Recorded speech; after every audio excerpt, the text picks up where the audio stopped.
A jornada pelo nosso próprio ser começa no cérebro, o maior mistério da ciência moderna. Imagine, por um instante, que esse órgão de apenas 3 quilos é o maestro invisível de tudo que somos. Cada pensamento, cada emoção, cada traço da nossa personalidade. Ele é, em sua essência, você. O cérebro inconsciente, onde o controle se dissolve. A maioria do que acontece em nosso cérebro permanece oculto, longe da nossa percepção consciente. Já parou para pensar no que realmente comanda nossas ações quando não estamos prestando atenção? O que está acontecendo no seu cérebro inconsciente? Essa é a pergunta que nos leva a um mergulho profundo no fascinante mundo da neurociência. A vida, ao contrário de um roteiro, é imprevisível. Realizamos uma infinidade de ações não roteirizadas todos os dias sem sequer percebermos. Como Charles Limb, neurocientista, bem coloca, o dia todo estamos fazendo coisas não roteirizadas que não sabíamos que estaríamos fazendo. A vida não é roteirizada. Será que realmente temos controle sobre tudo? A ilusão de que somos os mestres de nossas decisões é tão fundamental para a nossa identidade, mas o cérebro, com suas 90 bilhões de células nervosas, pode ter planos bem diferentes. É como se, por trás de cada Pinóquio, houvesse sempre alguém puxando os cordões. E o mais assombroso, podem existir duas mentes separadas dentro de um único sistema. Uri Maoz, neurocientista, nos desafia. Uma fração muito grande do que está acontecendo no meu cérebro, eu não estou ciente de forma alguma. E a psicóloga clínica Heather Berlin complementa. Mas o que exatamente está acontecendo no seu cérebro inconsciente? Que parte do seu cérebro está realmente no comando? Esse questionamento inicial nos leva a uma profunda reflexão sobre a natureza do nosso próprio eu.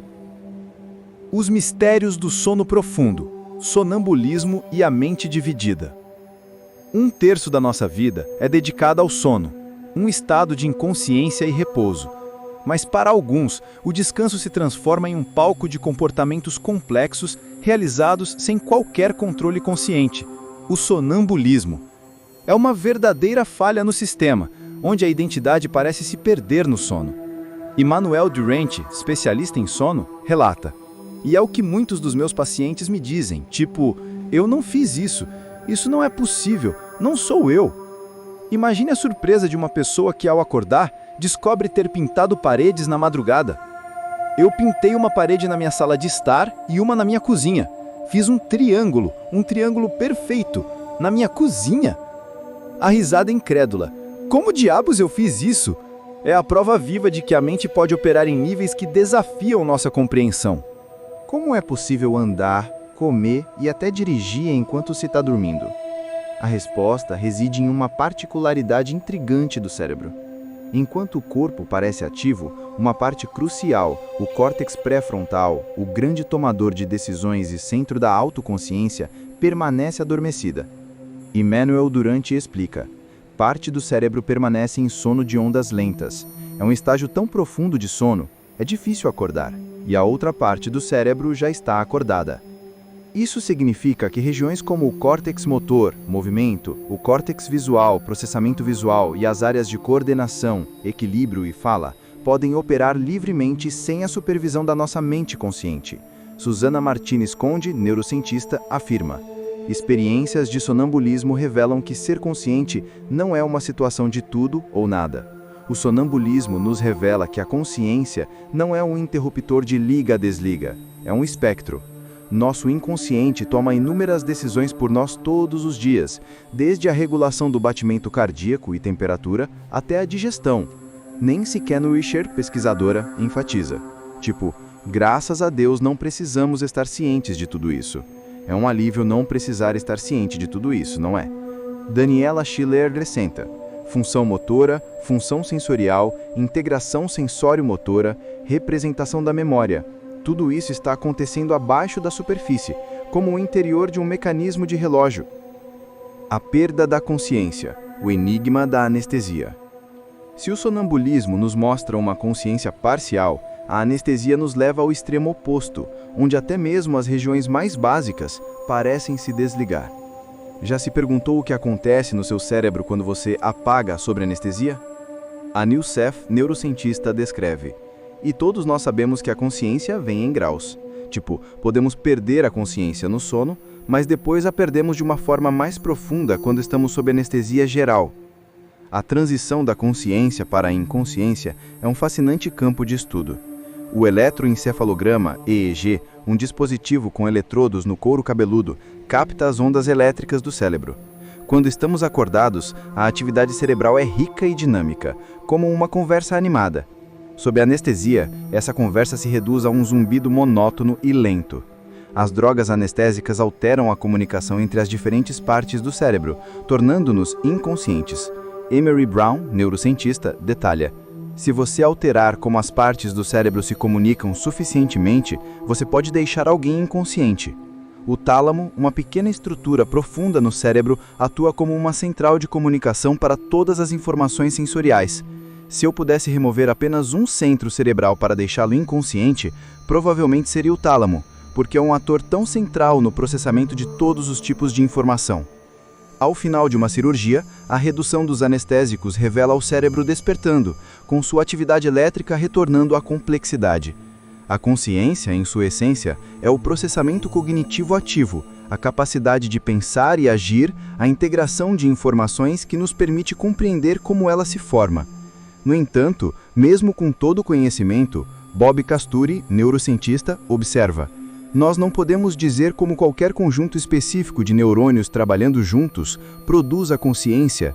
A ilusão de que somos um ser unitário, o eu, está distribuída por bilhões de neurônios. Como Rebecca Sachs aponta, é tão claro que a anestesia é algum tipo de mudança de consciência, certo? O cérebro inteiro está lá, as peças estão lá, mas as mensagens não estão passando de uma forma que crie nossa experiência consciente. Duas mentes em um só cérebro. O fenômeno do cérebro dividido. Para algumas pessoas, uma metade inteira do cérebro não consegue se comunicar com o restante.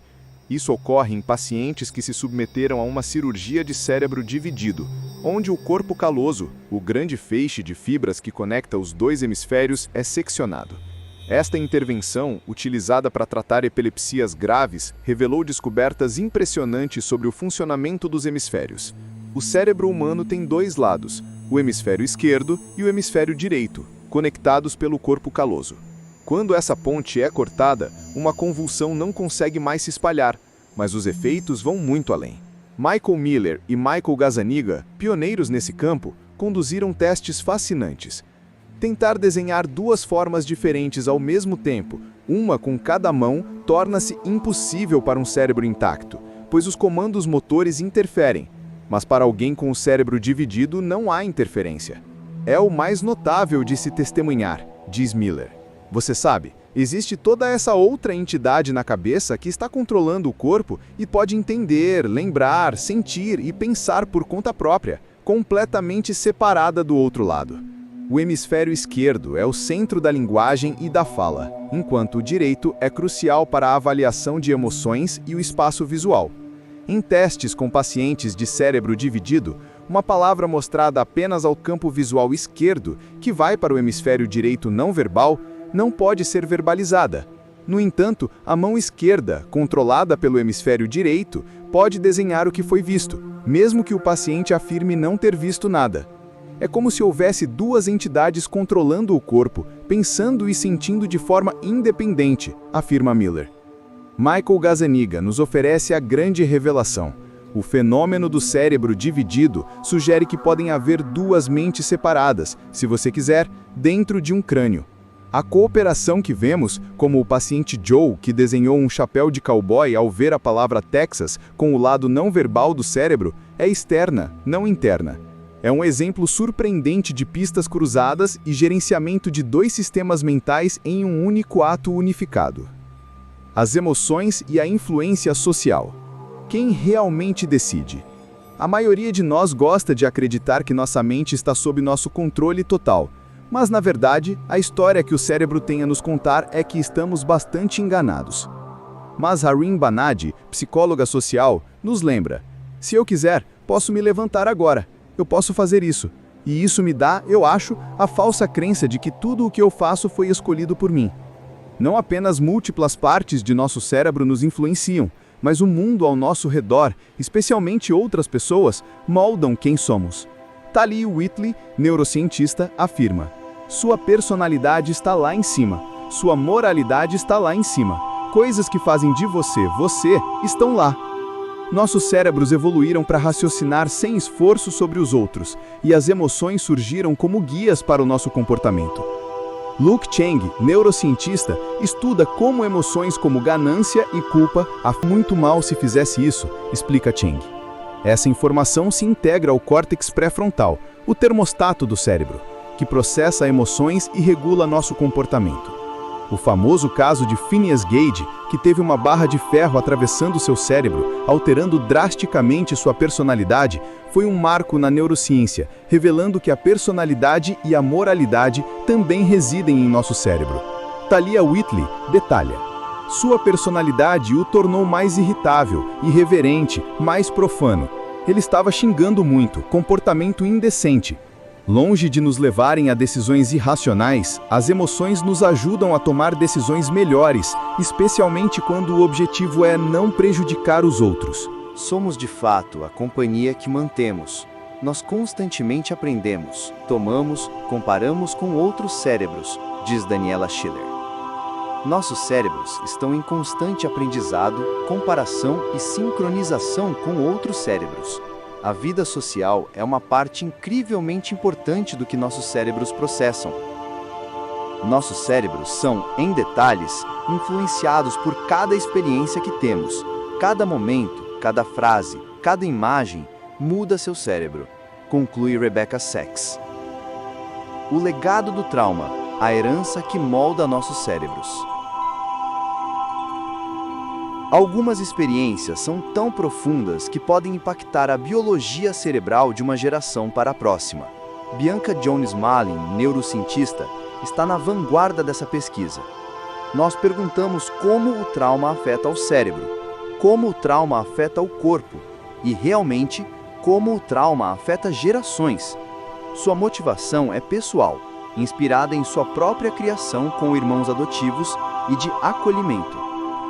Como entendemos o que acontece quando crianças nascem no trauma e otimizamos o que temos para gerações melhores? Ela indaga. A história da fome holandesa no final da Segunda Guerra Mundial é um exemplo pungente. Quando os Países Baixos foram isolados de alimentos por tropas nazistas, a fome e o trauma resultantes afetaram não apenas os sobreviventes, mas também seus filhos e netos, que desenvolveram problemas metabólicos. Pessoas começaram a perguntar como uma experiência de um pai, de um avô, muda a prole, conta Bianca. Pesquisadores começaram a descobrir que seu ambiente e suas experiências podem alterar a forma como seus genes são ativados no corpo e no cérebro. Não é como se você recebesse seus genes e eles estivessem fixos, eles estão constantemente mudando com base no ambiente, explica Morlin. Estudos com camundongos revelam que um trauma associado a um cheiro específico pode levar a mudanças físicas no nariz dos filhotes, que nascem com mais células sensíveis a esse cheiro. É como se uma memória fosse mantida no esperma e no óvulo, passada adiante e representada na prole, diz Morlin. Isso sugere uma mudança evolutiva em apenas uma geração, e eu simplesmente acho isso fascinante, ela conclui. É uma validação científica do que a sociedade e os indivíduos já sabem há muito tempo. O ambiente e os eventos traumáticos mudam as pessoas. Apenas ser capaz de pegar a ciência disso e ser capaz de mostrar isso, estamos apenas justificando o que já sabemos como humanos, afirma Bianca. A fascinante dança do inconsciente, onde a criatividade floresce. Nosso cérebro não é estático. Ele busca sentido no presente e no passado, construindo uma grande imagem da nossa vida. Susana Martinez Conde resume: nossa capacidade para consciência é uma capacidade magnífica, essa capacidade de refletir sobre nossas próprias mentes, mas também nos desvia. Nossa experiência de ação voluntária é em parte retrospectiva. O cérebro olha para o que o corpo fez e decide se isso faz sentido como um ato de livre-arbítrio. Anil Seth reflete: nossa experiência de ação voluntária é um pouco retrospectiva nesse sentido. O cérebro olha para o que o corpo fez e descobre se isso faz sentido como um ato de seu próprio livre-arbítrio. Mas há momentos em que abrir mão do controle consciente pode gerar resultados surpreendentes. Pense em um músico de jazz improvisando ou em um rapper de freestyle. Nessas situações, o córtex pré-frontal, o centro do automonitoramento, parece desligar. Charles Lamb, que estuda criatividade no cérebro, descobriu. O que encontramos foi que o córtex pré-frontal, que parece estar ligado ao automonitoramento esforçado, parecia estar se desligando, desativando, de uma forma bastante intensa nesses músicos profissionais altamente treinados quando começam a improvisar. Ao relaxar e diminuir essa ativação, ganhamos um novo tipo de controle, liberando a criatividade. Em algum sentido, ao relaxar, diminuindo a ativação no córtex pré-frontal, podemos de alguma forma ganhar controle de nossas vidas, explica Limb. Tentar controlar demais algo que já dominamos pode, na verdade, prejudicar nosso desempenho. Se você é muito autoconsciente e não consegue relaxar e se soltar, você não consegue fazer algo assim, adverte Limb. Ele compara com arremessadores de lance livre que, sob a pressão de $1 milhão, engasgam por injetar controle consciente, onde o subconsciente faria melhor. A vida não é roteirizada e todos nós somos inerentemente criativos. Charles Limb é enfático: todo ser humano é criativo. Se eles são criativos artisticamente ou não, é outra questão, mas somos todos criativos. Temos que ser, porque o dia todo estamos fazendo coisas não roteirizadas que não sabíamos que estaríamos fazendo. A vida não é roteirizada. Equilibrar as forças que nos empurram, de traumas passados, as emoções dos outros, passando por todas as influências ocultas, é um desafio constante. No entanto, a crença de que somos os agentes da nossa própria vida, que controlamos nossas emoções e desejos, é uma ilusão que nosso cérebro cria para nos dar um senso de agência, permitindo-nos sentir que somos os responsáveis pelos nossos sucessos e fracassos. Bob Casturi confessa: eu gostaria de acreditar que sou responsável pela minha vida, que sou o agente da minha vida, que eu realmente posso controlar minhas emoções, minhas habilidades, meus desejos.